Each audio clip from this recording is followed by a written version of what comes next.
What's good with it, Black Goose TV family? It's your boy Fluent. You see the energy. I got the mug in the cup. You feel me? I got the salute happening. But wait, hold up. You already know what time it is, baby. We got to do the double salute when it comes to Fluent's boxing. We here another day, another dollar. We this close to the weekend. So you know the energy is absolutely crazy on my side of the game.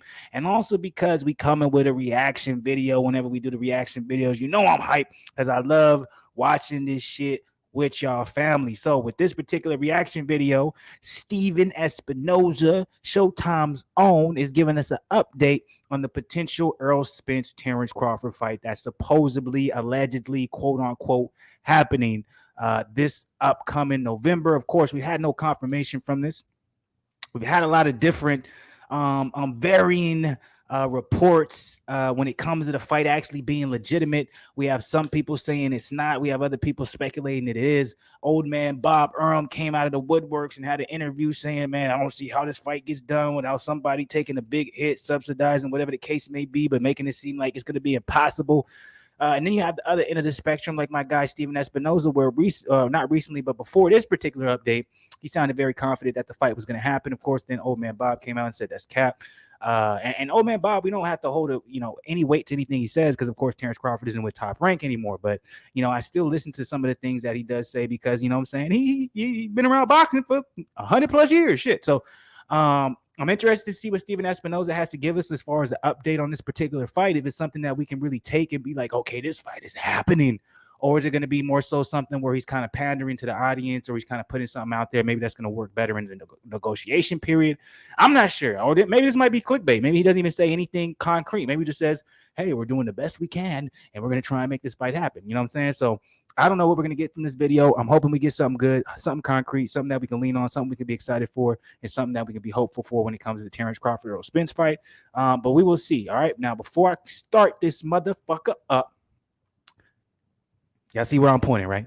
Hit the like button, subscribe to the channel, man. Road to 5K before the end of the year. Help your boy Fluence out, man. Bring you the best Fluence boxing all day. And look, let's be 100, man. Who breaks down boxing better than me? I'm like, of course I do the reports, the news, but when I give you those special ones, when I'm watching the mid work and I'm showing you how a dude can lose, who does it like me? You know what I'm saying? There may be a few other, but I know it's gonna take some time for y'all to catch on because y'all know I'm on another level intellectually when it comes to this boxing skill set and how to really look at shit. But anyways, let's get into this reaction video. Let's see if Steven Espinoza is going to say anything worth, my time, worth y'all time. And if he does, shit, it's going to make me happy as fuck. If he doesn't, I'm just going to be like, man, I'm tired. I'm tired of this Spence versus Crawford shit, man. It's the same old, but let's see. Let's go. Let me ask you a couple of things. I know you gotta get going again. Spence Crawford, what's happening? It's acting. I mean, you see the comments and it looks like it's dying. Is it dying on the vine? Are we going to head to Spence Thurman instead, or what do you think's going to happen? I think no. I think look, when you have a negotiation that I know it hasn't been public, which I think is a good thing, but it's still highly scrutinized and a lot of interest. And I think in most negotiations that go on for a while, they have a lifespan in ups and downs. So I don't think it's dead or close to dead. I think there are points where things are moving more quickly, and then points where things are sort of stuck at impasse. And we're a little bit stuck, but I don't think anyone's ready to throw in the towel. Least of all the.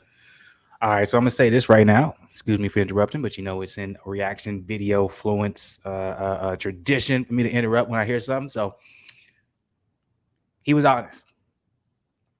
So this isn't the greatest update, right? This is very different tone. This is a very different cadence Steven Espinoza had when we did the last update on Errol Spence, where he said, yeah, we're moving forward. Like he was very confident in what was going on. Of course, we have Bob now come out of the woodworks, and I did a reaction video to that.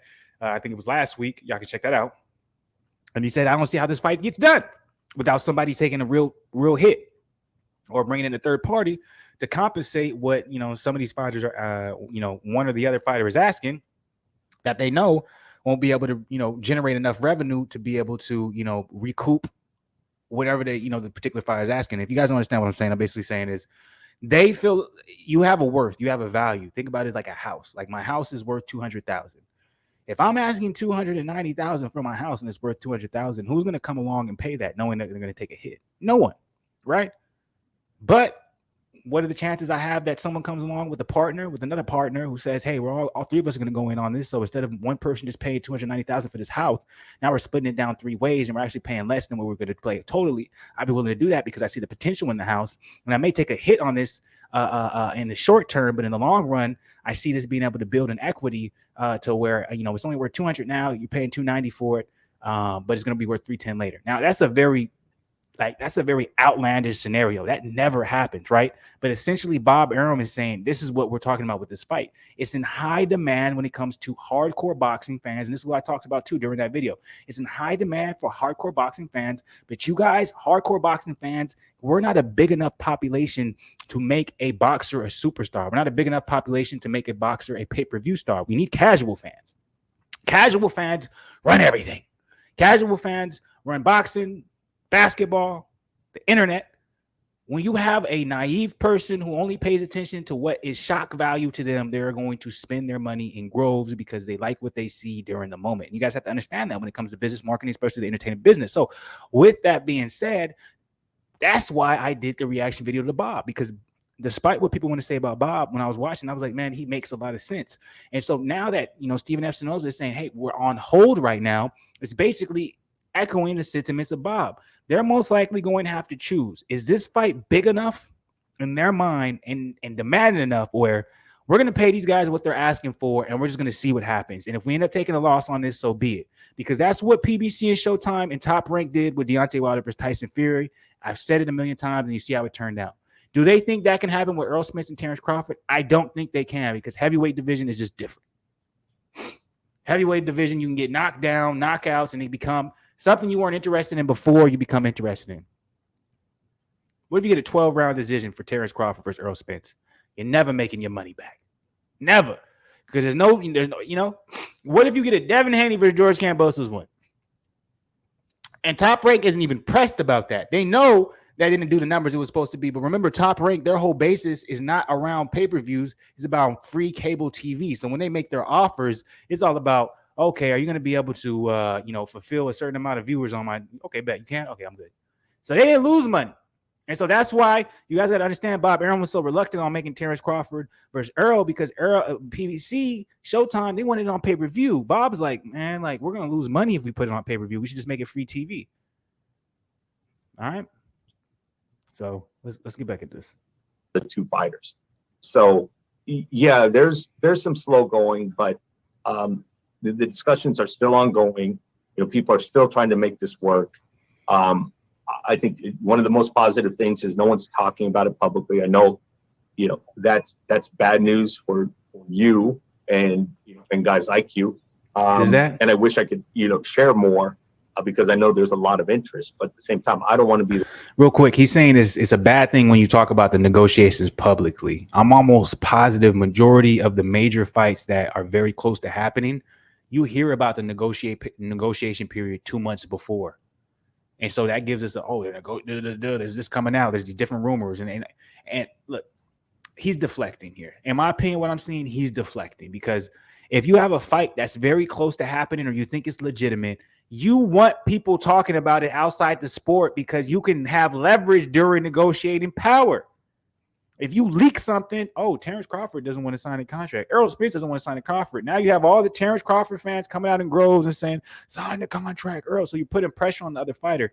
Negotiation tactics are key when it comes to marketing. It all plays hands in hand. That's why you always see leaked stories. That's why you always see things before anything is actually signed, because one team was trying to get the advantage of the other by having the fans or the media drive behind a narrative that they put out that may not be true, but it will put pressure on the other side to be like, maybe we need to sign a deal right now and get this shit out the way. Now, it doesn't always work that way. It usually doesn't, but that's a tactic that's been used for years. So for him to applaud and say it's a good thing that it hasn't been out there, I don't think that's a good thing. That, to me, that tells me that the talks with Errol Spence and Terence Crawford is very stagnant. The guy who is not worthy to be put out there in because the I say something that irritates one side or the other and they walk away. So I am still optimistic that it gets done. There's still a variety of conversations going on. I'm saying terrible word to use in the situation, not because he used it wrongly. He used it perfectly. Stephen Espinoza is one of the main guys over at Showtime. He knows everything that's going on, deals and negotiations. If he's optimistic about a fight happening, that means that fight probably is not going to happen. He's like, I would love for it to happen because there's a lot of money. I'm telling y'all, man, all these Terence Crawford, Errol Spence hopes, man, I don't think we're going to get the fight. I think these guys are going to move up to 154 before they fight each other. And I still think it is very, very possible to get that done this year. I'm on Bob Errol's side right now. Good news, Stephen. Thank you so much for that. I mean, that's news, really encouraging. Would you actually go as far as saying that you're pretty convinced that Terence Crawford's next fight would be on Showtime? It's a good question. I mean, to be completely honest, we haven't had discussions with him or his team on that. Everything has been focused on Spence Crawford, and that's the focus. So, look, I think we're going to continue to try to make that, and even if it dies, we're going to try to revive it again, because it's an important fight, and it's a fight that both let me finish. Fighters want very badly. So I think that's where my optimism comes from, is the fact that both fighters are 100% convinced this is the fight that makes sense next. Okay, so I'm gonna point out some red flags. So he said his optimism came from the fact that both the fighters want the fight. All fighters always want a big fight. All fighters want a fight that's in place that is gonna make them bigger and make them more money. Now, what got me was that was a very, very good question from the reporter when he said, is there a possibility Terence Crawford is up with Showtime? And his answer was interesting. He deflected. He kind of avoided it. But in a sense, it told me that you're not focused on making an Errol Spence Terence Crawford fight. The reason why you're not negotiating super hard, shit's getting leaked to the public, trying to put Terence Crawford's back against the wall, is because you're trying to sign Terence Crawford. Because at the end of the day, if you don't get the Errol Spence versus Terence Crawford fight, you still have a lot of money to be made with Terence Crawford, because Terence Crawford wants to move up to 154. He said he'll fight Jermell Charlo. He said he'll fight so-and-so. So to me, what this sounds like is, hey, yo, Terence, what do you want? Errol, this is what Terence wants. Oh, Errol, you're not cool with that? Hey, he's not cool with that. It's a pandering game. I think Steven Espinoza, Showtime, whoever the fuck is doing the negotiation, they're trying to be good on both sides, because if this fight doesn't work out, they want to make sure they can still make money with Errol and then possibly sign a a popular figure in Terence. Conflict of interest, baby. I'm gonna tell you guys this right now. I am not faithful that this fight actually happens. I don't think it's gonna happen. I don't, but I do think Terence Crawford signs with Showtime, and it's gonna make everyone be like, "Oh, we're gonna get Errol Spence versus Terence." No. Who knows? I'm a cynical nigga. I don't want to bring this cynical energy, to this shit. So let me know how y'all feel, man. If y'all disagree with me, and drop it in the comments below. Subscribe to the channel. Road to 5K. You already know what type of time it is. On Schwarzenegger side of the game, man. I'll be back with more boxing. Stay blessed, not stressed.